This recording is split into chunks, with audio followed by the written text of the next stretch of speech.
Hi, welcome to my video. This week I'm sharing a recipe for a Bombay chutney sandwich, which is also known as the Mumbai roadside sandwich or a Mumbai masala toast sandwich. It has several different names. At the end of the day, it's a sandwich which is typically made out of 3 slices of bread, contains green chutney, and a very particular type of masala. A masala is simply a blend of spices. You're probably familiar with garam masala, which is very popular in North Indian cuisine, and everyone's mom makes their own version of it. We'll start off by making the hari chutney, which is green chutney. Now, we haven't been having the greatest summer in Toronto this year, but fortunately enough, my balcony mint did quite well, and I was able to get more than enough mint for this recipe. So to make this hari chutney, you're going to need the juice of half a lime, 2 small to medium-sized cloves of garlic, 1 green chili pepper, a somewhat generous bunch of coriander or cilantro, and about 1/3 of that amount of mint leaves. You'll also need a little bit of salt according to your taste and some sugar, which I forgot to film here. Sorry about that. Simply put all of the chutney ingredients into a blender and blend them until they are nice and smooth. It is really difficult to make a mistake at this point. In fact, this entire recipe is extremely forgiving. The only advice I would give you would be to chop up your coriander and the stems a little bit, depending on the blender that you're using. And I would also suggest that you taste as you go, especially when it comes to the salt and sugar.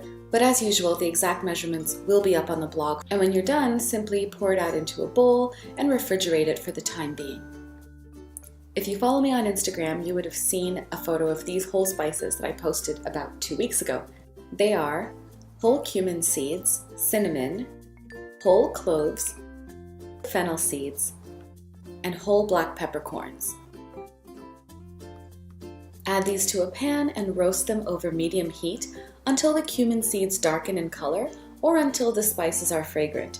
And you will know when they are fragrant because they smell absolutely divine.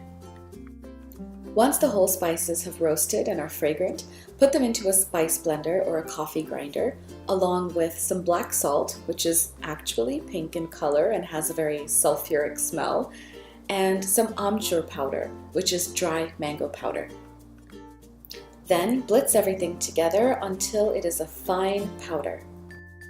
Now, I would like to make a suggestion here. When you're creating a spice blend as specific as this one, I'm a firm believer in making a small amount and making it fresh. Whole spices, once they are ground, simply don't retain the aroma that they did when they were whole. And this is nothing like garam masala, which you would probably use with more frequency. So once you're done, put it in a container with an airtight lid and try to use it within 3 to 4 months maximum. Now all you have to do is assemble your sandwich. These are the ingredients that I'm going to be using inside my sandwich, but of course you should use whatever you like.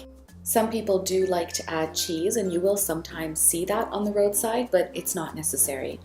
All Mumbai sandwiches do seem to have a couple things in common though, and those are the tomatoes, cucumbers, onion, and potato. To that, I've decided to add some sliced beets and radishes. So the formula for this sandwich is bread and chutney, veggies, masala. Bread and chutney, veggies, masala, bread and chutney. And you'll notice that that is exactly what I'm doing. I am splitting up the veggies, 3 on the first layer, 3 on the second layer, and that's just so that my sandwich is a little balanced. And I do sometimes make a skinnier version of this sandwich, and I mean that quite literally. I use only 2 pieces of bread, so the sandwich is thinner. And in that case, I might reduce the number of veggies by 2, simply to avoid catastrophe, but at the end of the day, this is a sandwich. There's no need to overcomplicate it. Once you're done with the assembly, it's time to toast your sandwich. And if you have a panini press or a sandwich maker, then I am envious of you because I don't have either of those, and I have to do this on my stovetop. I usually do this by heating up my nonstick on medium-high and then adding a little butter to the pan. If the butter is sizzling, then I know that my sandwich is ready to go in.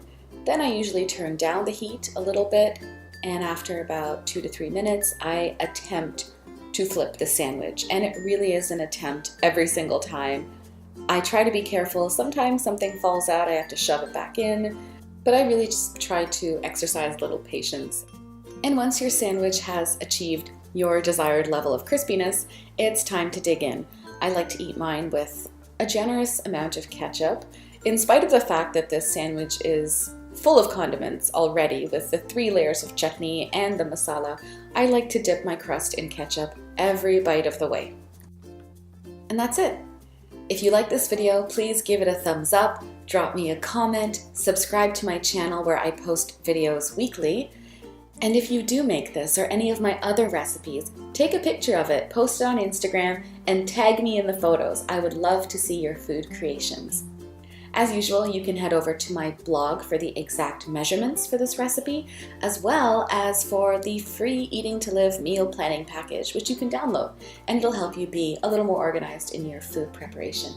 Okay, thank you so much for watching. Bye-bye.